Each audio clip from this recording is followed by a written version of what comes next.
What's going on, everybody? It's your boy Big D. It is good to be home. I was away this past weekend for the NFL draft. Got the t-shirt to prove it. I'm going to save discussion about the event for another video. But today, right now, I'm going to be reviewing the draft picks the Eagles have made for this year's draft. So without further ado, let's hop into it. Starting with the first pick, first round, 14th pick, the Eagles chose Barnett, defensive end out of Tennessee. Now, when they made this pick, I was expecting us to either draft Reuben Foster or Gary Conley. When I heard Barnett's name came up, I was like, what the fuck? I'm like, Jesus, are you kidding me? And fans were right next to me and were like, no, yo, dude, this is good. This is good for us. And I'm like, okay, I'll admit he's a beast, he's a stud. Now, that was then. As I had more time to think about it, I realized, you know what?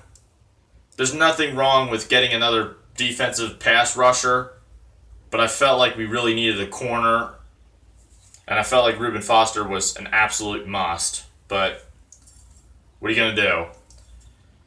They say in college that Barnett has broken Reggie White's all-time sack record in college. Now, keep in mind, this doesn't exactly mean shit in the NFL until he can accomplish almost the same in the NFL.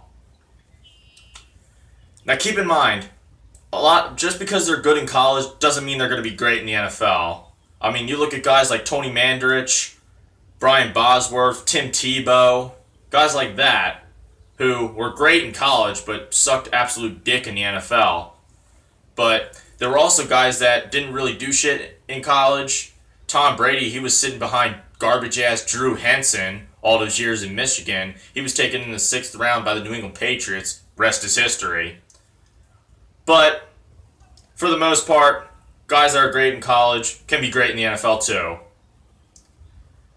And I think Barnett will be the same. I feel like he's a stud and can accomplish great things. I'm 50-50 on that pick. I felt like we really should have used that pick on a defensive back or a running back, but you know what? I'll take it. With the 43rd pick in the second round, we chose Sidney Jones out of Washington. This was a shocker to me because I didn't think we were going to take Sidney Jones for the simple fact that he snapped his Achilles tendon. Now keep in mind, that's even more serious as a corner than it would be for another position like offensive lineman, because they do have to turn around a lot. And receivers do too.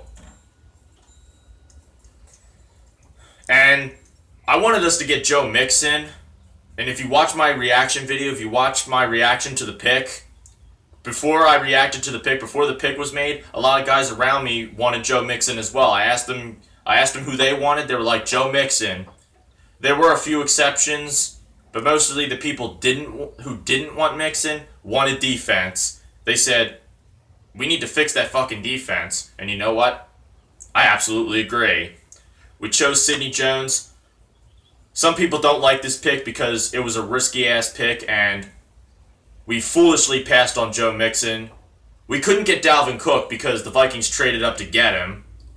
But I think we were very foolish to pass on Mixon, but at the same time, I'm liking this Jones pick. I was happy as hell. He won't be that great this year, but by next year, we'll see something truly special. The third pick, the 99th pick in the third round, the Eagles took Rasul Douglas. 6'4", tall-ass motherfucking corner. Now, his main thing he's good at as a corner, okay, the quarterback's throwing the ball, right? He's throwing it to the receiver, and as the ball's getting to the receiver, the corner will run right in front of him and snatch it. Or just bat it down. That was a steal, very underrated. I fucks with it heavy.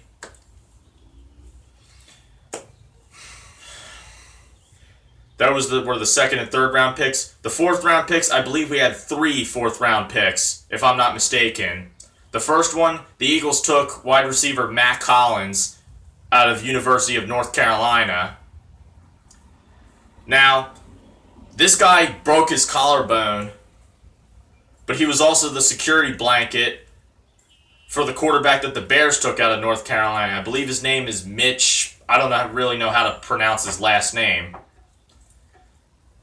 But yeah, I can live with that. That's a pretty solid pick. The next guy, we took Donnell Pumphrey out of San Diego State or something. I'm like, what the fuck? I'm looking at this guy, I'm like, 5'8", 176 pounds? Are you kidding me? This guy is smaller than Darren Sproles. We needed a running back, right? And we took the guy that's smaller than Darren Sproles. Now, can he be great? Absolutely. I mean, he was incredible in college. He seems like the type of dude that he's like a Maurice Jones-Drew, where it didn't matter how small he was still going to get the job done. But the thing is, what we'll have to do is you have to pitch it to him. He has to run around the edges like he's LaShawn McCoy. But knowing this team, they'll try to run him in between the center and the guard.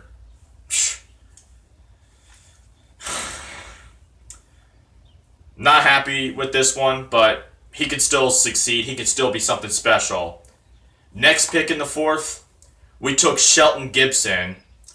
6'4" receiver with incredible speed and can go deep. Rasul Douglas out of West Virginia, he went to the same school as him, and he said that this was the toughest receiver he had to go up against. And you know what? With Mac Hollins out of North Carolina and Shelton Gibson, if that means garbage-ass Bryce Treggs and Darrell Green Beckham's bitch asses getting cut is about to happen, you know what? I'm very happy about that. Because those two are a fucking cancer to this team. And we got two new studs that have a future ahead of them. I'm 50-50 on the Derek Barnett pick. I was not very happy about the Pumphrey pick. But other than that, it's been a pretty solid-ass draft thus far. Next up, the Eagles took safety Nate Gerry out of Nebraska. Now, this is a real head-scratcher. Because nobody really expects anything out of this guy. They say when he got drafted, he'll be converted to linebacker. All in all, he'll mainly just be in there for depth. He's not really going to accomplish anything. There's a good chance he won't even make the team. There was a guy we drafted last year. He was a safety named Blake Countess. He ultimately didn't make the team. He was terrible in preseason, but who knows? These are later round picks, so either you get somebody good or you don't. You don't really expect anything from any of them. And if they're great, great. If not, they were picked in that round for a reason.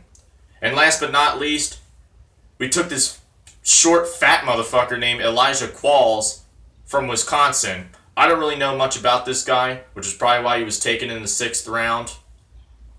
But people are saying good things about him, but we'll see what happens. We didn't have a 7th round pick because we traded away to Tennessee. Overall, I give this draft grade a B- or a B, because I think it's fair. I think they did a good job. I feel like there was things they should have done or could have done. I mean, of course, we think that way every year. But let me know what y'all think. Let me know your thoughts and opinions. Like, subscribe, follow me on Twitter, Instagram. Links will be in my description. Let's go, Eagles!